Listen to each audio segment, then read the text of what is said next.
Hello दोस्तों, आज हम आप सबके लिए एक नई कहानी लेकर आ गए हैं। तो आशा करते हैं कहानी आप लोगों को अच्छी लगे तो वीडियो को लाइक, कमेंट और शेयर करना ना भूलें। अधूरी जीत। उत्तराखंड का एक छोटा सा गांव नैनीताल की वादियों में बसा धनौली। आरव एक गरीब लेकिन महत्वाकांक्षी लड़का। दादी माँ आरव की सबसे बड़ी प्रेरणा।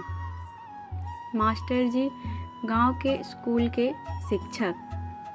नमन शहर का अमीर लड़का, आरव का प्रतियोगी। धनौली गांव में आरव नाम का एक 17 साल का लड़का रहता था। उसका सपना था आईएएस अधिकारी बनना, लेकिन गरीबी ऐसी थी कि किताबें भी मुश्किल से मिलती थी। दिन में वह खेतों में काम करता और रात में लालटेन की रोशनी में पढ़ता। उसकी दादी उसे रोज कहती, बेटा हालात कुछ भी हो, सपनों को कभी मत छोड़ना। जो अंधेरे में रास्ता ढूंढ ले वही असली विजेता होता है। परीक्षा की तैयारी। गांव में एक नोटिस आया, राज्य स्तर की छात्रवृत्ति परीक्षा।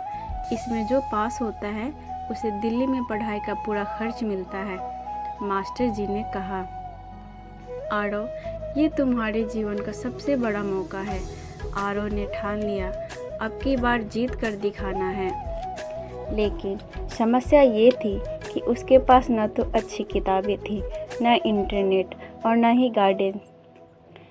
आरव सुबह 4 बजे उठकर मंदिर की सीढ़ियों पर बैठता। रात को दूसरे की पुरानी किताबें से नोट्स बनाता। लोगों ने मजाक उड़ाया, कहा दिल्ली और कहाँ ये गांव का छोरा। लेकिन दादी माँ हर रोज उसे बस एक ही बात कहती, हर सपना डराता है, लेकिन जब तक तू उसे छोड़ नहीं देता वो तुझे छोड़ेगा नहीं।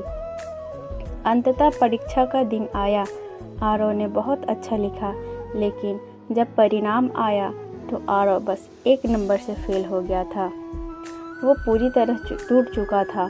घर आकर उसने किताबें जला दी और खुद को कमरे में बंद कर लिया। तभी दादी माँ धीरे से आई और बोली, हारने वाला वही होता है जो फिर से कोशिश नहीं करता। बेटा ये अधूरी जीत है, तुझे इसे पूरा करना ही होगा। उस रात आरव ने फिर किताबें उठाई और वादा किया, अब की बार सिर्फ पास नहीं, टॉप करके दिखाऊंगा। उसने अपने आसपास के बच्चों को पढ़ाना शुरू किया। दिन में खुद पढ़ता और रात को दूसरों को सिखाता। उसका ज्ञान और आत्मविश्वास दोनों बढ़ते गए। 1 साल बाद वही परीक्षा फिर से हुई। इस बार प्रतिस्पर्धा और भी कठिन थी, क्योंकि शहर के टॉप स्टूडेंट भी शामिल थे। इस बार उसका सामना नमन से हुआ, एक अमीर घर का लड़का जो कोचिंग में पढ़ा था। परीक्षा हुई और परिणाम आया। आरव पूरी राज्य में पहला आया। उसे दिल्ली की सबसे बड़ी एकेडमी में छात्रवृत्ति मिली। गांव में ढोल बजने लगे। मास्टर जी ने कहा, आरव अब गांव का नहीं, देश का बेटा है। कठिन पढ़ाई के बाद यूपीएससी क्लियर किया और जब वो अपने गांव लौटकर आया तो उसने वहां एक लाइब्रेरी और फ्री कोचिंग सेंटर शुरू किया।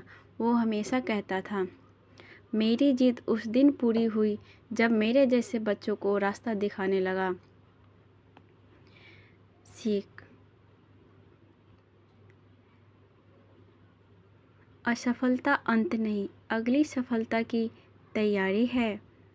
सपनों को पूरा करने के लिए साधन नहीं, संकल्प चाहिए। यदि आप अधूरी जीत से हार मान लेंगे तो जीवन कभी आपको पूरी जीत नहीं देगी। और सबसे बड़ी बात, सपनों की कीमत गरीबी या अमीरी नहीं, मेहनत से तय होती है।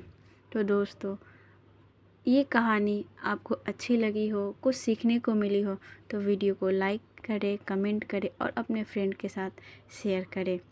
धन्यवाद।